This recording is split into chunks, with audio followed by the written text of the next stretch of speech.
Find all anagrams in string.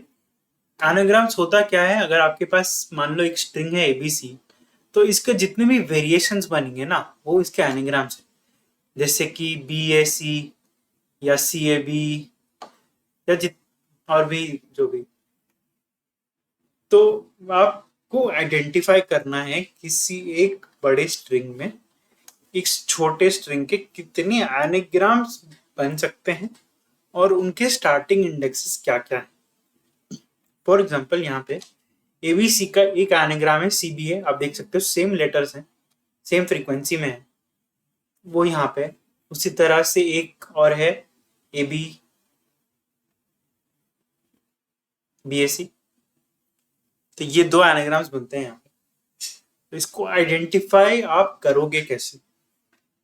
तो जो base process दिमाग में आता है ना, कि आप किसी भी एक कैरेक्टर से चालू करो और आप चल मैच करते चलो। मान लो आपके पास सी है, तो सी एक यहाँ पे कट, आप सी काउंट हटा दो। अब फिर आपको बी मिला तो अब यहाँ से बी हटा दो, फिर आपको ए मिला तो आप ए हटा दो। तो जैसे ही ये वाला कोई भी आपका वेरिएबल है या कुछ भी आपने जो उस सोर्स को रखा है, जैसे ही वो जीरो हो गया, सारे कैरेक्टर्स कवर हो गए छोटे स्ट्रिंग के, वैसे ही आपको एक एनाग्राम मिल गया। अगर बीच में कुछ और आ गया, मान लो आपके बीच में ई आ गया, यहाँ पे कुछ ना कटा, तो वो एनाग्राम नहीं होगा, तो आप फिर से रिस्टार्ट कर दोगे उस प्रोसेस को, है ना।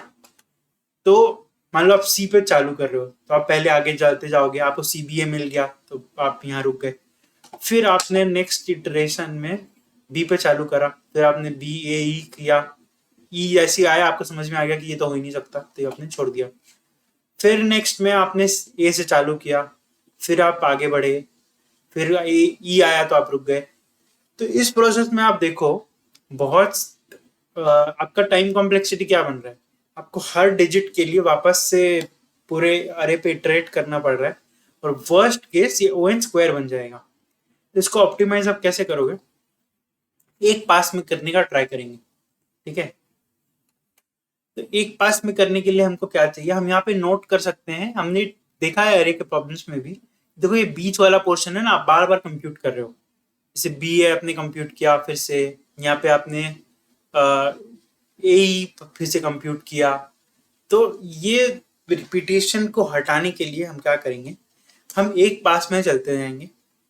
हम जो काउंट कर रहे थे, जो काउंट चेक कर रहे थे, वो हम चेक करते जाएंगे क्या यही कैरेक्टर्स हैं और इसी फ्रीक्वेंसी में है। तो ये दो पैरामीटर्स बनते हैं कि same characters in the same frequency, A B C हो और ए एक ही बार हो, बी एक ही बार हो, सी एक ही बार। तो हम जैसे कि यहाँ से चल रहे, पहले हमने सी को देखा कि सी है, बहुत बढ़िया।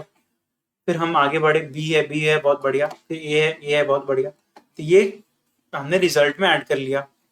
फिर देखो आप अगले पे आओगे ई पे। अब आपको तो पता है आपका एनाग्राम बनेगा तो 3 डिजिट का बनेगा, तो आप ये 3 डिजिट को देखोगे, ये 3 डिजिट में आपने नोटिस किया कि ई तो नहीं है। तो आपने क्या किया, यहाँ पे सी को वापस से आपने बढ़ा दिया, ठीक है, सी को आपने वापस से अकाउंट में ले लिया, यानी कि हमारे चेक में से हटा दिया, अभी उसकी काम नहीं। तो आपने यहाँ पे सी सेटिस्फाई नहीं हुआ, तो आप फिर आगे बढ़ गए। अब आगे बढ़ के आप नेक्स्ट डिजिट पे ये वाली विंडो देख रहे हो। ऐसे ही करके आप विंडोज चेक करते जाओगे, उसमें आप पीछे वाला कैरेक्टर हटा दोगे, आगे वाला जोड़ लोगे। वैसे मैं यहाँ आऊंगा तो मैं पीछे वाला हटा दूंगा या आगे वाला जोड़ लूंगा, डिपेंड्स अपॉन ये छोटे वाले या हमारे टेस्ट स्ट्रिंग की साइज क्या है, उसके हिसाब से वो विंडो बनेगी।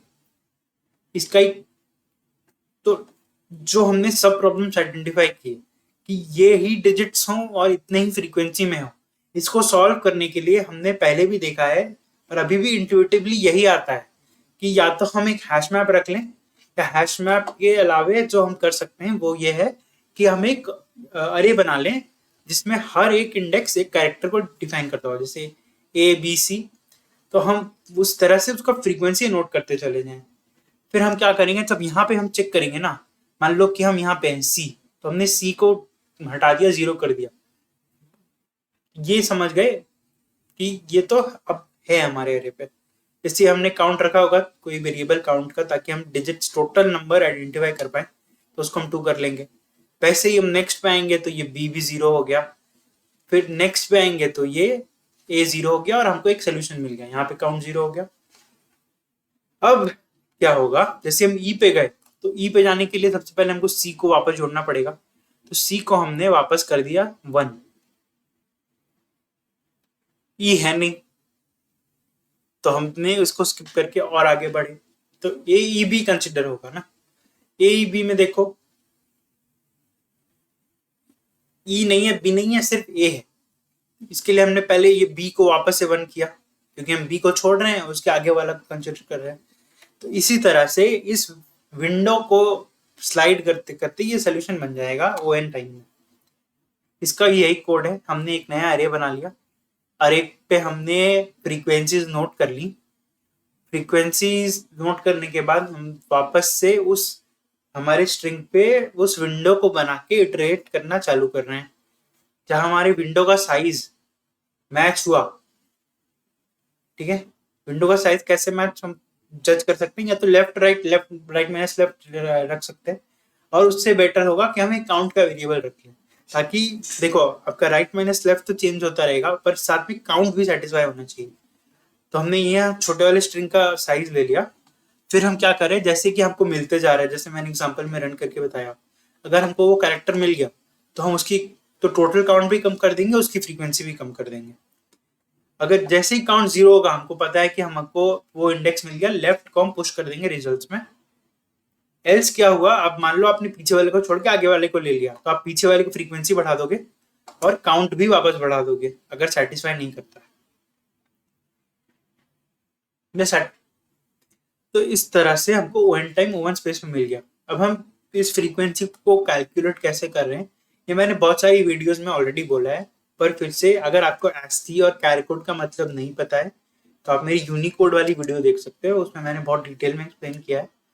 यहाँ पे हो क्या रहा है, हर कैरेक्टर के अगेंस्ट एक यूनिक कोड मिलता है इनको, कैरेक्टर कोड। तो उसको हम बेस लेके, जैसे ए के लिए होता है 97, तो हम जैसे ही सब्ट्रैक्ट करेंगे तो ये 0 हो जाएगा। तो इसी तरह से एक अरे बनता जाएगा 0 1 2 3 करके, जिसपे हम हर एक इंडेक्स को हर एक कैरेक्टर से रिलेट कर सकते हैं।